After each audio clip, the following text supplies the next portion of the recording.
अस्सलाम वालेकुम students.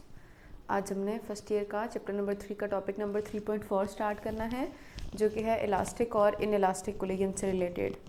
Paper point of view से ये टॉपिक काफ़ी इंपॉर्टेंट है, लॉन्ग क्वेश्चन के लिए भी और as well as short question के लिए भी। तो सबसे पहले हम देख लेते हैं कि इलास्टिक और इन इलास्टिक कोलिजन में डिफरेंस क्या होता है, और फिर आगे चलकर हम इसकी डेरिवेशन भी करेंगे।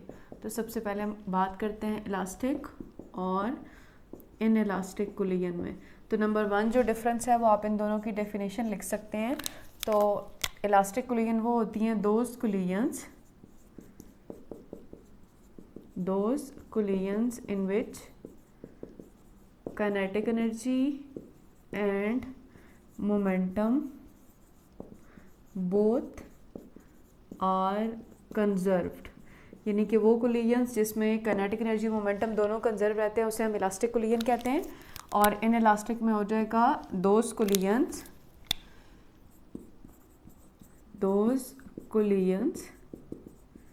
इन विच momentum is conserved but kinetic energy is not, जिसमें मोमेंटम कंजर्व रहता है लेकिन काइनेटिक एनर्जी कंजर्व नहीं रहती, उनको हम इन इलास्टिक कोलिजन्स कहते हैं। ठीक है, नंबर 1 हमारे पास इन दोनों की डेफिनेशन थी। नंबर 2 आप देखें तो हमारे पास इलास्टिक कोलिजन में आ जाता है object can go back to its original size and shape after collision. ठीक है, और यहाँ पे जो हमारा सेकंड डिफरेंस हो जाएगा वो ये हो जाएगा कि objects can not go back to their original size, they are deformed. ठीक है, जब एक दफ़ा कोलिजन हो जाती है तो हमारे जो ऑब्जेक्ट्स हैं वो डीफॉर्म्ड हो जाते हैं, अपनी जो प्रीवियस साइज़ या शेप होती है उस पर वापस नहीं जा सकते। ठीक है, नंबर 3 हम यहाँ पर लिखेंगे no energy is lost as heat and sound. और इन इलास्टिक में हमारे पास आ जाएगा energy is lost as heat and sound। Number next जो डिफरेंस है वो हम लिख लेंगे these are reversible collisions, और यहाँ पे हमारे पास आ जाएगा these are irreversible collisions. Next हम जो लास्ट डिफरेंस है वो इन दोनों की एग्जांपल लिख लेते हैं। यहाँ पे हमारे पास आ जाएगा for example collision of 2 billiard balls, और यहाँ पर हमारे पास आ जाएगा कार क्रैश की। ठीक है, तो ये हमारे पास इन दोनों में इलास्टिक और इनइलास्टिक कोलिजन में 5 डिफरेंसेस हैं। पेपर में अगर देखा जाए तो शॉर्ट क्वेश्चन 3 मार्क्स का आता है, तो आप इसमें से कोई भी 3 डिफरेंस नोट कर लें, वो आप पेपर में लिख देंगे तो आपका क्वेश्चन कंप्लीट हो जाएगा। ठीक है, और डेफिनेशन में हमने इलास्टिक में लिखा है ना दीज कोलिजन्स या those collisions in which kinetic energy and momentum are conserved. Conserve का मतलब होता है सेम रहना, यानी कि जो दो बॉडीज़ आपस में कोलाइड कर रही हैं उनका काइनेटिक एनर्जी और मोमेंटम कोलाइड करने से पहले और कोलाइड करने के बाद अगर सेम होगा तो फिर हम इसे कहते हैं कंजर्व रह रहा है। और अगर हम इन इलास्टिक की बात करें तो कहते हैं कि इनमें मोमेंटम तो कंजर्व रहता है लेकिन काइनेटिक एनर्जी कंजर्व नहीं रहती, यानी कि मोमेंटम सेम रहता है लेकिन काइनेटिक एनर्जी जो है वो इन इलास्टिक कोलिजन में सेम नहीं रहती होती है।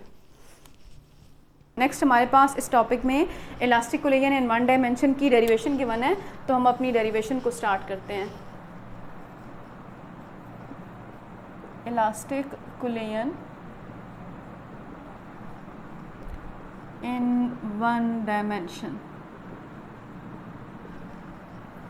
तो मैंने आपको बताया था स्टूडेंट्स कि जब भी हमने कोई भी डेरिवेशन स्टार्ट करनी होती है तो डेरिवेशन के लिए सबसे पहले हमने एक्सप्लेनेशन लिखनी होती है, फिर हम उसकी डायग्राम बनाते हैं और आफ्टर दैट हम उसकी मैथमेटिकल कैलकुलेशन करते हैं। तो elastic collision in one dimension के लिए आपकी एक्सप्लेनेशन क्या हो जाएगी कि हमने जो है वो 2 बॉल कंसिडर करनी है। Let us consider 2 balls of message m1 and m2। हमने 2 बॉल्स ले लेनी है स्टूडेंट्स, उनका मैस जो है वो m1 और m2 हो जाएगा, ठीक है। Initially they both are moving with velocities u1 and u2। Initially का मतलब है कोलाइड करने से पहले जो उनकी वेलोसिटीज़ होंगी वो हो जाएगी स्टूडेंट्स m1 की वेलोसिटी u1 हो जाएगी और m2 की वेलोसिटी u2 हो जाएगी, ठीक है। After some time t the 2 balls collide elastically and then their velocities become v1 and v2। और कुछ देर के बाद ये जो दोनों बॉल्स हैं ये आपस में इलास्टिकली कोलाइड करती हैं और इनकी जो वेलोसिटीज़ हैं वो v1 एंड v2 बन जाती हैं, ठीक है। v1 and v2 are moving in opposite direction, कि ये जो दोनों वेलोसिटीज़ हैं, जो 2 बॉल्स हैं कोलाइड करने के बाद ये दोनों बॉल्स जो हैं ये आपस में अपोजिट डायरेक्शन में मूव कर रही होती हैं। आप अपनी बुक को पढ़ेंगे तो बुक में भी आपकी में यही वर्ड्स एक्सप्लेनेशन में लिखे हुए होंगे। नेक्स्ट हमने डायग्राम बनानी होती है। तो देखें हमारे पास एक बॉल है m1, हमारे पास दूसरी बॉल है m2, इसकी वेलोसिटी है u1 और इस बॉल की वेलोसिटी है स्टूडेंट्स हमारे पास u2। ये हो गई इनकी डायग्राम बिफोर कोलिजन, ठीक है। नेक्स्ट जो है वो ये आपस में कोलाइड करती हैं m1 और m2, इसका मतलब है दोनों एक दूसरे के ऊपर अपोजिट डायरेक्शन में फोर्सेस लगा रही हैं। ये हो गई एट कोलिजन, ठीक है।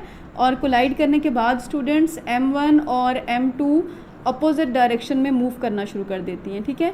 ये हो गया v1, ये हो गया v2। ये वाली डायग्राम हो जाएगी इनकी आफ्टर कोलिजन, ठीक है। अब आपने इनकी डेरिवेशन करनी है तो हम सबसे पहले लिखेंगे according to law of conservation of momentum,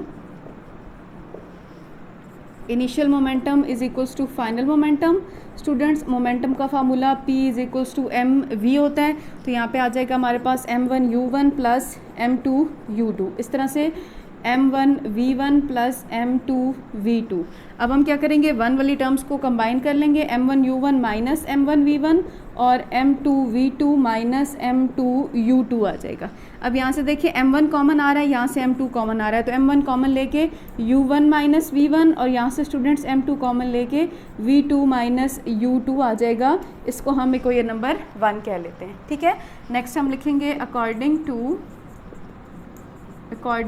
to law of conservation of kinetic energy, यानी कि काइनेटिक एनर्जी इनिशियल और काइनेटिक एनर्जी जो है वो फाइनल आ जाएगा, ठीक है। अब अच्छा, काइनेटिक एनर्जी इनिशियल में हमारे पास आ जाएगा 1/2 m1 u1 का स्क्वायर प्लस 1/2 m2 u2 का square equals to 1/2 m1 v1 का स्क्वायर प्लस 1/2 m2 v2 का स्क्वायर आ जाएगा। अब स्टूडेंट्स 1 वाली टर्म इकट्ठी कर लें, m1 u1 का स्क्वायर माइनस 1/2 m1 v1 का square equals to 1/2 m2 v2 का स्क्वायर माइनस 1/2 m2 u2 का स्क्वायर, ठीक है। अब यहाँ से आप 1/2 को भी कॉमन ले लें, m1 को भी कॉमन ले लें, तो u1 का स्क्वायर माइनस v1 का स्क्वायर, यहाँ से 1/2 भी कॉमन आ जाएगा, m2 भी कॉमन आ जाएगा, तो हमारे पास बनेगा v2 का स्क्वायर माइनस u2 का स्क्वायर। ये और ये आपस में कैंसिल हो जाएगा, तो इक्वेशन बनेगी m1 हमारे पास आ जाएगा u1 का स्क्वायर माइनस v1 का स्क्वायर और m2 में आ जाएगा v2 का स्क्वायर माइनस u2 का स्क्वायर। ये स्टूडेंट्स हमारे पास इक्वेशन नंबर 2 बन जाएगी, ठीक है। अब हम इन दोनों इक्वेशंस का आपस में डिवाइड कर लेते हैं। डिवाइडिंग इक्वेशन नंबर 2/1, दोनों को 2 अगर आप देखें तो वो है m1 u1 का स्क्वायर माइनस v1 का square is equals to m2 v2 का स्क्वायर माइनस u2 का स्क्वायर। इसके नीचे 1 को डिवाइड कर दें तो देखिए इक्वेशन नंबर 1 में हमारे पास आ रहा है m1 और u1 माइनस v1 और यहाँ पे हमारे पास आ रहा है m2 v2 माइनस u2, ठीक है। अब अगर आप न्यूमिनेटर में देखें तो a square minus b square का फार्मूला हमारे पास ओपन करना है ना हमने, तो a square minus b square का फार्मूला होता है a माइनस b और a प्लस b, ठीक है। तो यहाँ पे हम फार्मूला ओपन कर लेते हैं। तो हमारे पास आ जाएगा m1 u1 प्लस v1 और u1 माइनस v1 डिवाइड में आ जाएगा m1 u1 माइनस v1। ठीक है, इस तरह से दूसरी साइड भी फार्मूला ओपन कर लेते हैं। तो v2 प्लस u2 और v2 माइनस u2 और डिवाइड में आ जाएगा m2 के साथ v2 माइनस u2। ठीक है, अब देखें m1 और m1 यहाँ से भी कैंसिल, u1 माइनस v1 ये कैंसिल हो जाएगा। इस तरह m2 और m2 कैंसिल, ये और ये वाली टर्म कैंसिल हो जाएगी। तो हमारे पास जो टर्म रिमेनिंग बचेंगी वो बचेंगी u1 प्लस v1 और फिर हमारे पास क्या बचेगा इधर से v2 प्लस u2 बच जाएगा। ठीक है, अब इन टर्म्स को हम इकट्ठा कर लें तो u1 माइनस u2 और हो जाएगा v2 माइनस v1। ठीक है, इस इक्वेशन को हम एक और तरह भी लिख सकते हैं, u1 minus u2 equals to minus v1 minus v2 आ जाएगा। ठीक है, ये इक्वेशन हमें ये बताती है कि इसको हम कहते हैं this is speed of approach और इसको हम कहते हैं ये है हमारे पास स्पीड ऑफ रिसीजन।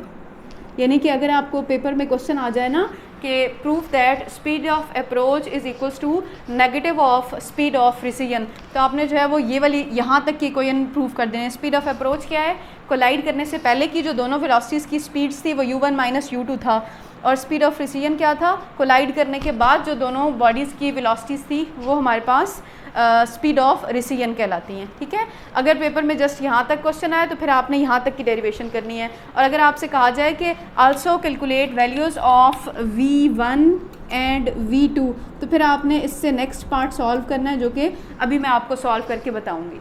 ठीक हो गया, अभी मैं ये वाला पार्ट रेस करके नेक्स्ट सॉल्व करूँगी, लेकिन उससे पहले आपको बता दूँ कि इलास्टिक कोलिजन में आपने पेपर में छोटे छोटे क्वेश्चंस भी आ सकते हैं, मतलब 3 मार्क्स के क्वेश्चन भी बहुत सारे बन सकते हैं। नंबर 1 कि इलास्टिक और इनइलास्टिक में डिफरेंस जो कि मैंने आपको बताया पहले। नंबर 2 कि स्पीड ऑफ अप्रोच और स्पीड ऑफ रिसीजन की वैल्यू कैलकुलेट करनी होती है, जो कि मैंने अभी आपको सॉल्व करके बताई। नंबर 3 कि आपने v1 और v2 की वैल्यूज़ कैलकुलेट करनी होती हैं। अभी हम इसको अपनी डेरिवेशन में speed of approach is equals to negative of speed of recession से ऊपर जो इक्वेशन लिखी थी ना, वो हमने लिखी थी u1 minus u2 is equals to v2 minus v1, ये वाली इक्वेशन थी। ठीक है, इस इक्वेशन से आप बारी बारी आपने वैल्यूज़ ले लेनी है। सबसे पहले हम लिखेंगे v2 इज इक्वल्स टू, इसकी वैल्यू लेनी है u1 minus u2 plus v1। ठीक है, अब ये जो हमने वैल्यू ली है इसको हम पुट कर देंगे law of conservation of momentum वाली इक्वेशन में। तो हम लिखेंगे according to law of conservation of momentum. ठीक है, और इक्वेशन हमारे पास क्या थी, इक्वेशन थी m1 u1 plus m2 u2 equals to m1 v1 plus m2 v2। अब हमने क्या करना है, हमने इसकी जगह पर v2 की वैल्यू पुट कर लेनी है। अब इक्वेशन एज इट इज़ रहेगी m1 u1 plus m2 u2 is equals to m1 v1 plus m2 v2 की जगह पे वैल्यू पुट करें u1 minus u2 plus v1। ठीक है, अब बारी बारी इस m2 को अंदर सब टर्म्स के साथ मल्टीप्लाई करेंगे। तो स्टेप बाय स्टेप आप देखते जाएं, m1 u1 plus m2 u2 is equals to m1 v1 plus m2 को इधर मल्टीप्लाई करें तो m2 u1 plus minus minus m2 u2 plus m2 v1 आ जाएगा। ठीक है, अब हम यहाँ से क्या करते हैं कि हम 1 वाली टर्म्स को इकट्ठा कर लेते हैं, 2 वाली टर्म्स को इकट्ठा कर लेते हैं। तो देखें m1 u1 plus m2 u2 हमारे पास मौजूद है। यहाँ से देखें u1 वाली टर्म क्या आ जाएगी, माइनस m2 u1 और यहाँ से टर्म आ जाएगी प्लस m2 u2, इधर बच जाएगा m1 v1 plus m2 v1। ठीक है, अब देखिए हमने u वाली टर्म्स को इकट्ठा कर लिया और v वाली टर्म्स को हमने इकट्ठा कर लिया। नेक्स्ट स्टेप में हमने लाइक टर्म्स को सिंप्लीफाई कर लेना होगा। तो देखें ये m2 u2 प्लस के साइन के साथ है, ये भी m2 u2 प्लस के साइन के साथ है। तो इन दोनों टर्म्स को हम सिंप्लीफाई करें तो स्टूडेंट्स हमारे पास बन जाएगा m1 u1 minus m2 u1 plus 2 m2 u2। ठीक है, और इन दोनों में से अगर आप देखें तो v1 कॉमन आ रहा है, पीछे बच जाएगा m1 प्लस m2। ठीक है, अब इस टर्म में से भी हम u1 को कॉमन ले लें तो पीछे बच जाएगा m1 minus m2 plus 2 m2 u2 equals to v1 m1 plus m2। अब v1 के साथ देखिए जो हमारे पास एक्स्ट्रा टर्म है वो m1 प्लस m2 आ रही है। इसका मतलब है हम प्रीवियस इक्वेशन को डिवाइड कर लेते हैं m1 प्लस m2 से। तो हम लिखेंगे dividing above equation by m1 plus m2, ठीक है। तो हमारे पास बन जाएगा u1, साथ में आ जाएगा स्टूडेंट्स m1 माइनस m2 के नीचे इधर भी डिवाइड कर लेंगे m1 प्लस m2 के साथ में आ जाएगा 2m2 u2 डिवाइड कर लेंगे m1 प्लस m2 के साथ इक्वल्स टू हमारे पास आ जाएगा v1 में m1 प्लस m2 और डिवाइड कर लेंगे m1 प्लस m2 के साथ। देखें ये वाली टर्म यहाँ से कैंसिल हो जाएगी, तो हमें जो इस इक्वेशन में v1 की वैल्यू मिलेगी वो मिलेगी u1 के साथ m1 minus m2 dividing with m1 plus m2, फिर plus 2m2 u2 dividing by m1 plus m2 equals to v1। ये स्टूडेंट्स हमें v1 की वैल्यू मिल गई है, ठीक है। अब एक दफ़ा हम बुक से इसको चेक भी कर लेते हैं कि बुक में वैल्यू क्या है और हमारे पास बुक वैल्यू क्या है। बुक में भी अगर आप इक्वेशन नंबर 3.16 देखें तो वैल्यू है m1 minus m2 dividing with m1 plus m2 u1 और plus 2m2 u2 m1 plus m2, ठीक है। बुक में आपकी में पेज नंबर 44 पर इक्वेशन नंबर 3.16 है ये, ठीक है। बुक के according this is equation number 3.16, ये आपके पास v1 की वैल्यू आ गई है। अब अगर आप और से देखें तो इस इक्वेशन में से आपने v2 की वैल्यू निकाली है और law of conservation of momentum में पुट किया तो आपको v1 मिला है। अब इस इक्वेशन में से अगर आप v1 की वैल्यू लेते हैं और पुट करते हैं तो आपको v2 मिलेगा। तो देखिए सेम प्रीवियस इक्वेशन में से अगर आप v1 की वैल्यू लेते हैं तो देखें ये v1 इधर माइनस हो रहा है ना, जिस तरफ चल कर इसको आप प्लस कर दें तो हो जाएगा v1 इक्वल्स टू v2। ये u2 के साथ माइनस साइन है स्टूडेंट्स, इधर आके प्लस u2 हो जाएगा और माइनस u1 आ जाएगा। अब इस वैल्यू को उठाकर हम लॉ ऑफ कंजर्वेशन में पुट कर देते हैं। For calculating value of v2, अब जो हम पार्ट सॉल्व कर रहे हैं वो हम v2 की वैल्यू के लिए सॉल्व कर रहे हैं। तो अब मैं law of conservation of momentum वाली स्टेटमेंट मतलब नहीं लिखती, डायरेक्ट वैल्यूज़ पुट करती हूँ। वैल्यूज़ में हम क्या करेंगे m1 u1 plus m2 u2 equals to m1 v1 plus m2 v2। Values put करेंगे तो m1 u1 plus m2 u2 equals to m1 v1 में आ जाएगा v2 plus u2 minus u1 plus m2 v2। बारी बारी साथ में multiply करेंगे m1 u1 plus m2 u2 equals to m1 v2 plus m1 u2 minus m1 u1 plus m2 v2, ठीक है। अब u वाली टर्म्स को इकट्ठा कर लेते हैं, v वाली टर्म्स को इकट्ठा कर लेते हैं, तो हमारे पास हो जाएगा students m1 u1 plus m2 u2। अब देखें ये u वाली टर्म यहाँ पे प्लस है तो इधर आके माइनस हो जाएगी, माइनस m1 u2, ये माइनस के साथ इधर आके प्लस हो जाएगी, plus m1 u1 is equals to m1 v2 plus m2 v2, ठीक है। अब यहाँ से आप देखें कि आपने लाइक टर्म्स को सिंप्लीफाई करना है, तो m1 u1 यहाँ पर भी है, m1 u1 यहाँ पर भी है, तो हमारे पास आ जाएगा 2m1 u1 plus u2 common लेके m2 minus m1 equals to, इस इक्वेशन में से आप देखें तो आप v2 को कॉमन ले लें, पीछे बच जाता है m1 प्लस m2, ठीक हो गया। अब देखें एक्स्ट्रा जो टर्म v2 के साथ है वो m1 प्लस m2 है ना, तो हम कहते हैं dividing previous equation by extra चीज़ क्या है m1 प्लस m2। तो देखें डिवाइड करते हुए बारी बारी हम लिखेंगे तो हमारे पास क्या आ जाएगा 2m1 u1 dividing with m1 plus m2 plus u2 के साथ क्या है m2 minus m1 dividing with m1 plus m2 equals to में क्या आ जाएगा v2 m1 प्लस m2 के साथ डिवाइड करें तो m1 प्लस m2, ये वाली टर्म इधर कैंसिल हो जाएगी तो इक्वेशन बन जाएगी 2m1 u1 dividing with m1 plus m2 plus u2 में आ जाएगा m2 minus m1 dividing with m1 plus m2 is equals to v2। ये स्टूडेंट्स हमारे पास v2 की वैल्यू आ गई है, ठीक है। बुक से क्रॉस चेक कर लें तो बुक में वैल्यू है 2m1 u1 dividing with m1 plus m2 और u2 माइनस में m1 minus m2 dividing with m1 plus m2। ये आपकी बुक में इक्वेशन नंबर 3.7 हो गई है, ठीक है। सो ये हमारे पास अगर आपने V1 और V2 की वैल्यूज़ कैलकुलेट करनी होंगी तो फिर आपने ये कैलकुलेट की V1 की वैल्यू और ये स्टूडेंट्स हमने कैलकुलेट की है V2 की वैल्यू। नेक्स्ट हमारे पास V1 और V2 की वैल्यूज़ के साथ डिफरेंट केसेस दिए हुए हैं। अब हम इसके डिफरेंट 4 केसेस हैं कि जो दोनों बॉडीज़ कोलाइड कर रही हैं, उनके मैसेज और उनकी वेलोसिटीज़ अगर डिफरेंट हों तो फिर क्या कंडीशंस बनती हैं। नेक्स्ट अब हम उनके वो डिफरेंट 4 केसेस पढ़ते हैं जी। तो नेक्स्ट हमारे पास इसके डिफरेंट केसेस हैं और केस नंबर 1 में जो हेडिंग है वो है when both body have same message, यानी कि जो दो बॉल्स आपस में कोलाइड कर रही हैं, अगर उन दोनों बॉल्स के मैसेज सेम हो तो मैथमेटिकली हम m1 = m2 = m लिख सकते हैं ना, यानी कि सारों के मैसेज m1 और m2 सेम मैस के हैं तो इनकी जगह पे हम m लिख सकते हैं। तो देखें v1 की जगह पे हम ये वैल्यूज़ अगर पुट करें तो हमारे पास इक्वेशन क्या बन जाएगी, v1 = m - m, डिवाइड में भी आ जाएगा m - m, u1 as it is plus 2m u2 और साथ में m प्लस m आ जाएगा।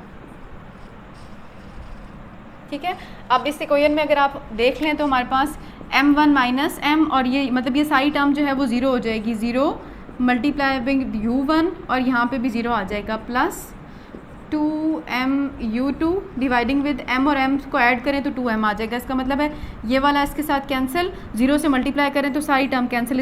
इसका मतलब है v1 की जगह पे आ जाएगा 0 प्लस u2।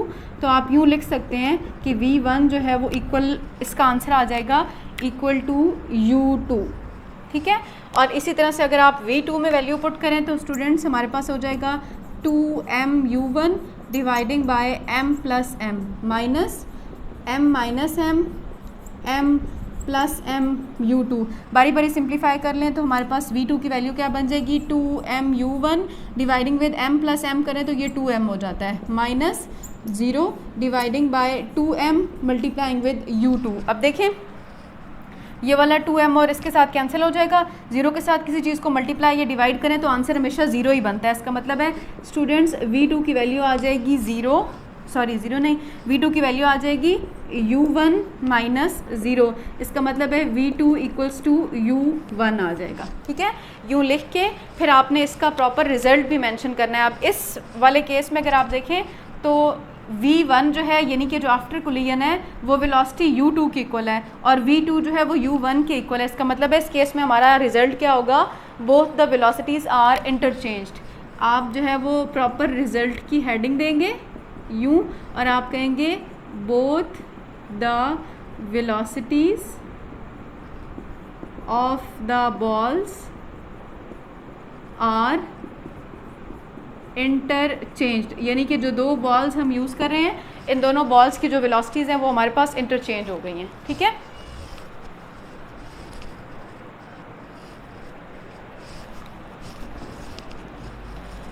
केस नंबर 2 है when both ball have same message and second body is at rest, के मतलब दोनों बॉल्स के मैसेज सेम है तो m1 m2 की जगह पे हम साथ में m लिख लेंगे और second body is at rest, इसका मतलब है u2 जो है वो 0 हो जाएगा।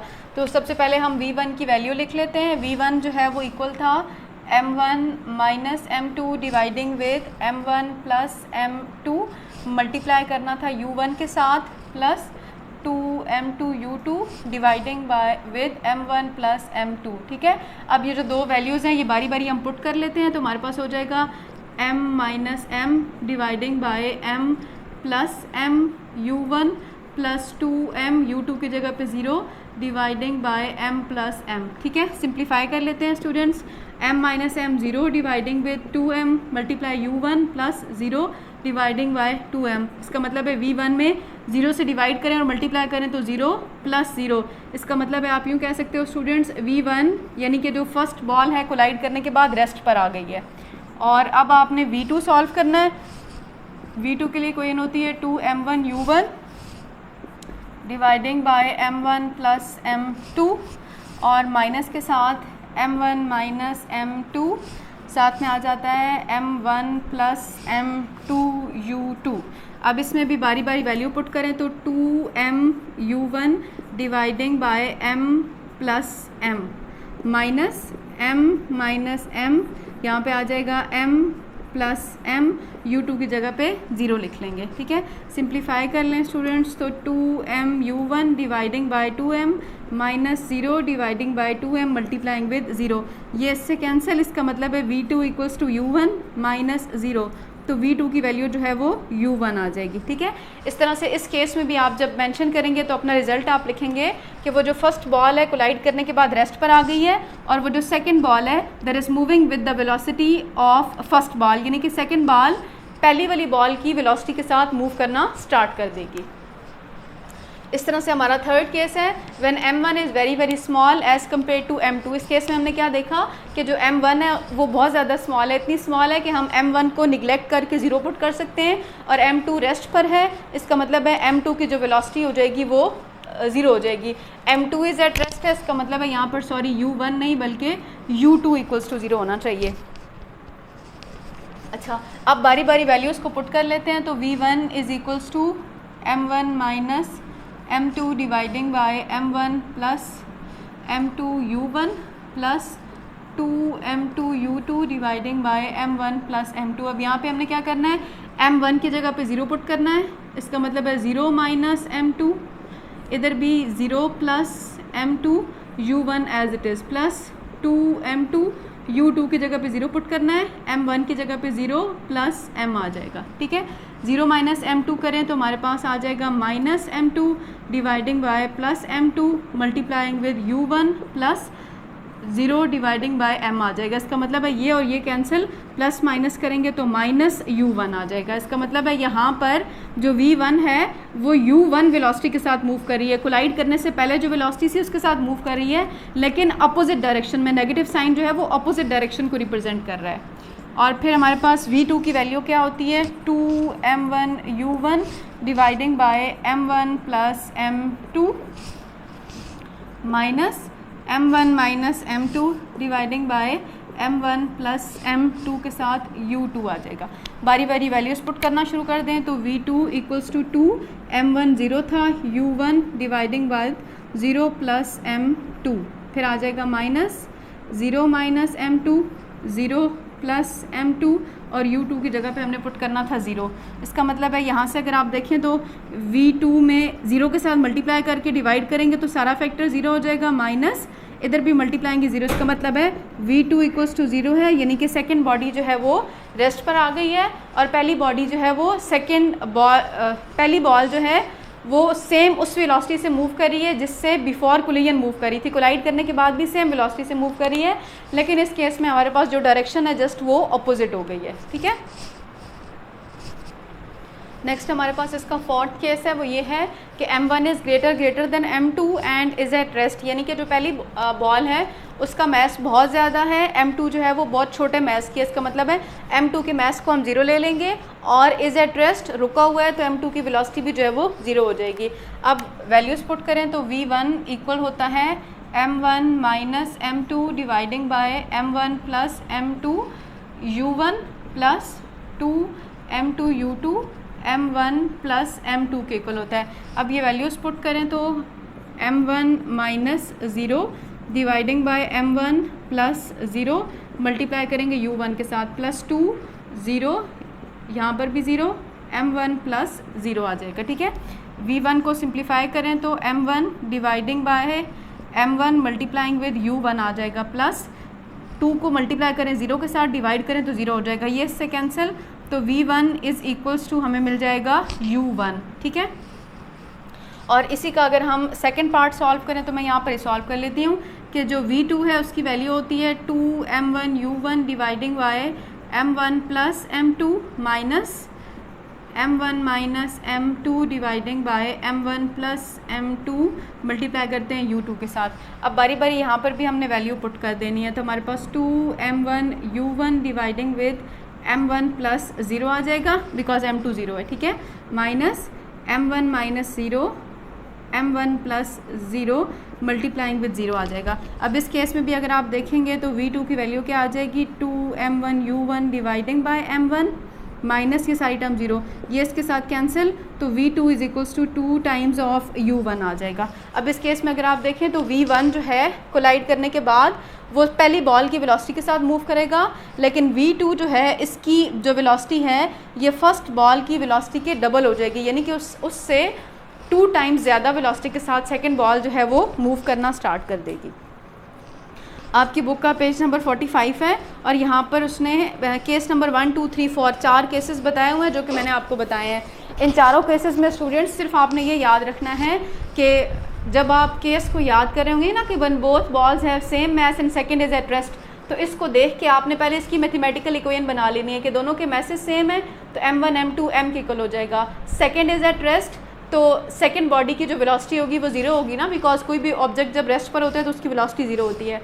ये इक्वेशन बना लेनी है पहले हर केस की इस तरह से, फिर v1 और v2 की वैल्यूज़ आपने डिराइव की होंगी, आपको याद हो जाएंगे, ये वैल्यूज़ लिखनी है, इसमें ये मैथमेटिकल फॉर्म पुट करके सिंप्लीफाई कर लेना है। जैसे v1 इक्वल्स टू 0 आया और v2 is equals to minus u1 आया, और देन आपने इनका रिजल्ट मेंशन करना है जैसे मैंने आपको हर केस में साथ साथ बताया है। अगर आप बुक रीड करेंगे तो बुक में आपको रिजल्ट इन्होंने लिख कर बताया हुआ है, हर केस की मैथमेटिकल फॉर्म लिख कर बताई हुई है, सोल्यूशन नहीं किया गया, वो मैंने आपको प्रॉपर सॉल्व करके सोल्यूशन इसका बता दिया है। So paper point of view से अगर देखा जाए तो इसमें डिफरेंट शॉर्ट क्वेश्चंस बन सकते हैं। एक वो इलास्टिक इन इलास्टिक कोलिजन के डिफरेंस वाला, इसके अलावा स्टूडेंट्स हम इसमें speed of approach equals to speed of recession वाला क्वेश्चन बन सकता है। इसके अलावा आपको v1 और v2 की वैल्यूज़ कैलकुलेट करने को कहा जा सकता है, और लास्ट पर आपको इन चारों में से कोई भी एक केस कहा जा सकता है कि आपने उस केस की मैथमेटिकल वैल्यूज़ को सॉल्व करके बताना है और उसका रिजल्ट मेंशन करना है कि कोई भी स्पेसिफिक केस है तो आफ्टर कोलिजन बॉडीज़ की जो वेलोसिटीज़ हैं उन पर क्या फ़र्क पड़ता है। तो आप उसको पहले मैथमेटिकली सॉल्व करेंगे जैसे मैंने किया, और फिर आप उसको वर्ड्स की फॉर्म में अपने रिज़ल्ट को साथ में मेंशन कर देंगे।